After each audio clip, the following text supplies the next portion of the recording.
In this video, I'm going to show you how to watch YouTube TV on a Roku device so you can stream live TV and on-demand content directly on your TV. To get started, make sure your Roku is connected to your TV and powered on.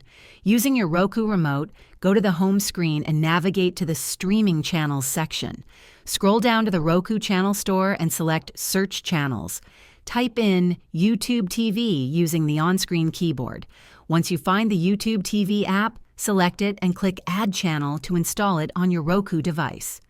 After the installation is complete, go back to your Roku home screen, where you'll find the YouTube TV app listed under My Channels. Open the app and sign in with your YouTube TV account credentials.